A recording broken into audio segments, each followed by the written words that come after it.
Hey, everybody. Welcome to another episode of Shake Sales. My name is Sujan Patel. I'm the co-founder and CEO of Mailshake. Today, I've got Michelle Vu. Super excited to talk to you, Michelle, because, well, first of all, Michelle is the VP of sales at G2, but also just a seasoned sales leader. And we got a pretty interesting topic. So, Michelle, welcome. Thanks, Sujan. Nice to talk to you. Very excited. Before I get into this topic that I really love and want to talk through more, I have, as Sujan mentioned, I am VP of Sales at G2. I've been at G2 for the past 6 years as a leader. I have over 12 years of leadership experience. Prior to G2, I was at CareerBuilder for 6 years. Prior to that, I was at a subsidiary of Staples. So I have an interesting, unique background. Then worked at a car dealership, worked at a healthcare company. I've done a lot of different things. I have had a sales quota since I was 15. So I am very passionate about sales. I love it. I will never not do it. I'm all about it. Love it. Awesome. So and what's awesome is like you've done sales at various like B2B, B2C, corporations, small companies, various industries. So I think that's a lot of experience to pull from. So, prior to the recording, we talked about getting executive alignment. And I think, first of all, I didn't know that thing existed, that existed. I've been in SMB, mid-market sales, more marketing. But let's talk about what the heck is executive alignment when you're kind of in the sales journey. Yeah. So I'll say there's two buckets, both internal and external, and then two buckets for customer and new business. So if we're going the new business route, you need to not only have your executives at your company know who you're targeting and leverage your connections, but you also need to be able to leverage the executives at the prospects that you're going after, giving them information that's going to educate them on why you and why your company. Now, they might not want to be in the room, and so you want to make sure that you're giving them compelling information. We'll go into more detail. And then the other bucket is customer, where, again, executive alignment, making sure your executives know your top customers and have a relationship with them. But also the C-suite of your customers, what do they know about your company? Because we're in a tough economy right now. Budget gets cut very quickly. And if you're not in the room and they don't know what value you provide, then you're not there to tell them what it is. And so it's quick to just the renewal is you might lose it. That makes sense. Yeah. I think, one of the things we've experienced, and I'm sure this is not unique to us, this has happened industry wide, is you're in the middle of a selling cycle and your champion, your buyer gets laid off, or their team gets laid off, or like it's a different person all of a sudden. And I'm like, hey, nice to meet you. They're like, I'm not interested. They're not interested. I don't care. Right. So that's a great example of like failing to like get the higher ups even aware of what's going on. So let's talk about what can we do to get, what's good ways to get the executive team or just maybe the buyer, the decision makers actually involved or aware? Well, first, leverage your POC. Of course, you're going to want to make sure that you're putting them in a good light, because you also never, like, they were probably given this relationship. This is they might be KPI'd on it. You need to make sure they're potentially protective of it. So you want to think about your strategy, and if it makes sense to leverage your POC, or if you want to ask for forgiveness and go ahead and go to the C-level without their blessing. I always say, make sure that you give them, the C-level, a positive update on what it's like to work with your POC, so that, that email is going to get forwarded. And that is a relationship that you should hold true and dear to your heart, because you are working together on a successful partnership. But sometimes your POC is that decision. Which one have you seen better? Permission or forgiveness? Forgiveness. Yeah. So fair enough. I'm always the forgiveness approach. I think that's like the general sales mentality. You have to be okay with the forgiveness, not the permission. It's extra how do I like extra protected because, when it's customer side, because, we have a renewal that we need to make sure that that comes in. But that's where the executive alignment internally comes. So why not it be your VP, me reach out, and I'm the one that has to ask for forgiveness. And I'm the one that's going to reach out to the C-level and try to get communication, an open line of communication. If I mean, then my account manager is not going to get in trouble because it's really their boss's boss that's doing the outreach.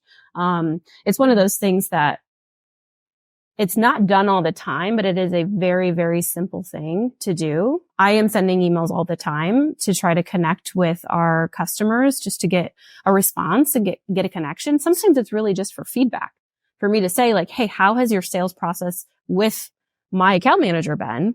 And then I am able to talk to the customer and learn and also get an understanding of where they're at and how they're feeling about the relationship overall and what we can do to hopefully save the business. Love it. Yeah. I think that's a great. So that's why I think that in alignment on the executive, on the buying and selling side is important because both other parties can multi-thread essentially, right? I mean, we all know multi-threading works when from an SDR AE perspective of you're getting multiple decision makers or multiple users of whatever said product, or service. But now you're doing multi-threading on like a different level and a different person on the company, on the seller side, which I think is not done at least tastefully just yet, right? Yeah, no, it's not. And there was a stat that, our COO shared with us, and he basically said in his network, he knows that he was told from a CMO that if I come in and I know my budget's getting cut, I'm just going to look at a dollar amount, and anything under a certain dollar amount, I'm just going to cut it if I don't know anything about it. And that was like a very come to Jesus moment. And like, whoa, okay, no matter what, if anything, I just need to make sure my team is sending messaging to the C-suite of our customers so that they understand, hey, we're working with you. This is the value that you're seeing. And oh, by the way, did you know this fact that so-and-so, and just give them something that they didn't know previously. And you might not get a response, but you probably will get that C-level to forward that to your POC. Yeah. And then it's like a whole circle. That makes sense. And I think that like one of the interesting things about this is, most people are like, I need I need to get a call, and that's my like success metric. This is a make them aware, ideally engage, right? And get them involved. But like even aware is a win in this case, because at a time of budget cuts, when you're unaware of something, you could just easily slip into the automatic, like you were saying, automatic not renew or not interested category. Yeah. And we're making sure, like, I'm sure you get a million prospecting emails a day. I know I do myself, but, we're making sure, how do we hone in our messaging? Shout out to Demand Gen. I think you've had, Jen Allen on the podcast before, but in just trying to make sure that our strategy is concise and we are not wasting time and we're not wasting energy trying to spend 10 minutes on one email that is not going to get looked at. Yeah, absolutely. And I think like, one interesting thing I'd say, if you're selling to sales and marketing professionals, especially at the like CMOs, CRO level, is they're probably not aware. They're probably aware of the 2-3 most successful channels, their biggest levers. But then there's the everything else that's been piled up over the last, 5-10 years. And then everything else category can rise pretty quickly to a meaningful amount. But, and those are the ones that get cut, and they're like, oh, why did my traffic slow down? Like, I'll give G2 a quick plug, right? So you're spending money on G2, you're getting leads, but they come direct. Well, that on your analytics or your, whatever CRM or the data you could track, it might look like direct, but did they start did they start somewhere else, right? Did it come truly from more exposure elsewhere? You don't know, right? I'm not saying that you could track it perfectly or whatever, but like, that might be a touch point, right? So if you're in sales and marketing, it could be a question around, whatever to get people engaged. But anyways, so I want to ask you about what do you say? How can you be thoughtful and not just another touch point, right? So multi-threading and like people reaching out to decision makers, C-suite has been going on for years, or, even longer. But most of the stuff I've seen is just like pretty shitty. It's like very automated, right? Which there's software for that. We contribute to the problem as well. But, what would you say is I guess the right way to do it, or what's the best way to do it? That's the beauty of sales, isn't it? This is where the creative lens needs to come in, and you can't be stuck on a template that like got you a meeting once 3 months ago. Mm-hmm. I also get on the phone. I don't think people are calling as much now. And, I don't get a lot of phone calls. I'll answer them. Hopefully I'll get some phone calls after this, and we'll see if anyone like shoots their shot. But it goes down to and again, I'll shout out to demand gen, but very, very concise. And what is something that I learned about your business? What is something that I was doing this when I was in IC. What is something that like you maybe don't know? It's probably not I'm not trying to make it about G2 in this instance. I'm just trying to give you an example in general. I was at Career Builder previous. And so what we would always do is I would look at the job market and understand the types of roles that they had open, and trying to give them the supply and demand numbers and why it was really important that they took a different approach, because the supply and demand of X role was really tough and difficult at the times.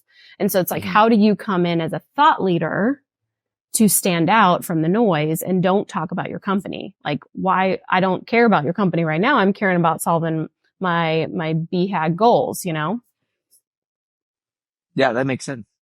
Yeah, I think like, that's a great approach. I think so I'm going to rephrase what you said. So try different channels, right? So no one's doing, and then try channels that no one's doing right now. So like, and in my opinion, like try the channel or use a channel that's like the person's most likely to be active. If they're freaking on X or Twitter, get them on that, right? If they're on TikTok, get them on TikTok. Like in my opinion, there's no shame of like using social media that everyone consumes every day to do the call, to do the engagement. But asking question, go ahead. I was going to say, and AI, like you have an opportunity. If you're selling on the enterprise level, you can take a 10K and put it into whatever tool you use and have spit out the top priorities of the organization and have information that you're going to be able to put into your prospecting. And even if it's like a renewal, you can easily take some of that information and leverage it for you to do what you need to do. I love it. Yeah. Yeah. That's even better, smarter, right? You're taking all the information that's out there and then using it to your advantage, right? Like, in the AI tip, just a tactical way to execute that is those documents are public. You can copy that into, ChatGPT or whatever service you're using and say, summarize the challenges, summarize the goals, summarize the objectives, or show me what challenges they're going to face or what they think their challenges are. And in the 50-page documents that is hard to read if you're not, just in general, it's hard to read. They're so long and lengthy and a lot of stuff is buried. You can float up a big thing like, oh, we're dealing with some custom logo churn. This is what we plan on doing about it. Well, be in the category of how you can help with this is what we plan on doing about it.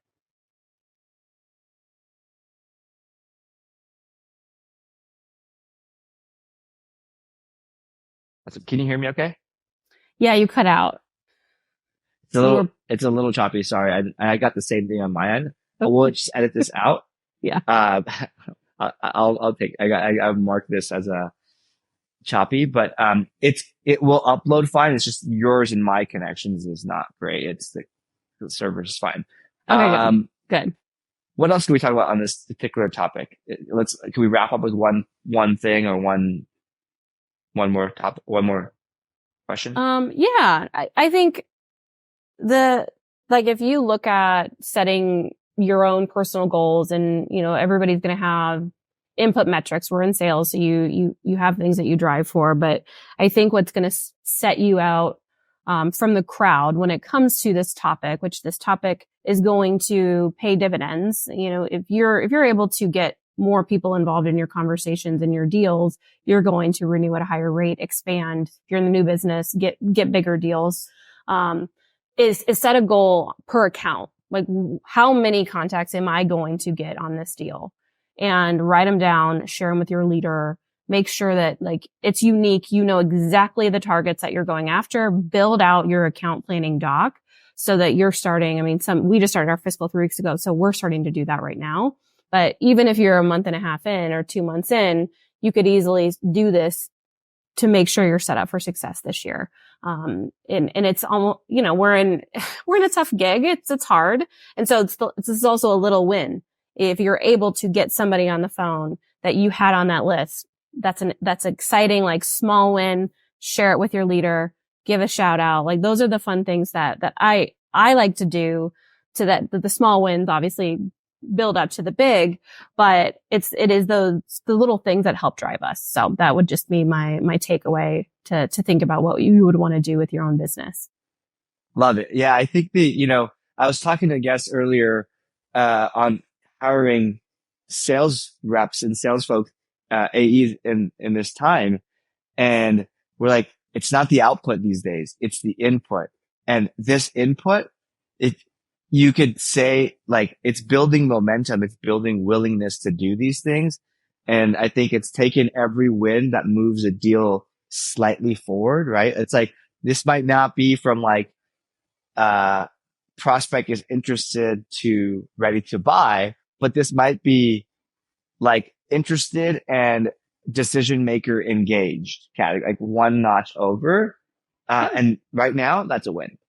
And think about it as your sales development. So now you're going to be able to get in front of a higher level buyer. And so that is going to help you in your own career progression to tell that story of, hey, I have been in front of C-suites at Fortune 500. I know what to do. I know how to get them on the phone. And so there's this is positive in all around. It's hard to do. That's why it's been talked about for many, many years. And that's, it's extra top of mind now because of the churn that, most companies are facing. But, this is the time to stand out and stand out. You could stand out pretty big right now. Yeah. And, I think a lot of people, what my 2 cents on this, even though I run an automation company, you don't need to automate every little thing, right? This is one of those, might be high effort, but it's high value because you got the executive aligned. If you can make a champion out of your executive, you pretty much got the deal, right? Yeah. And then they're going to go to a different company and then there you go. You're able to follow and help there. And, you can still do automation, but maybe on the platforms, so you see them posting on LinkedIn, you're the little bird in their ear that, not the annoying bird, but value bird in the ear, to try to get some, again, just at least awareness to start that they know who you are. They know, that you do provide some value to them. So. Love it. Awesome. Well, Michelle, thank you so much for your time. Where can people go to kind of get in touch or follow along? Yeah. LinkedIn, Michelle Koenig Vu. Definitely hit me up, send me an email. I'll see if anyone figures out my cell phone number and gives me a call. But would love to chat. Thank you. Love it. Thanks.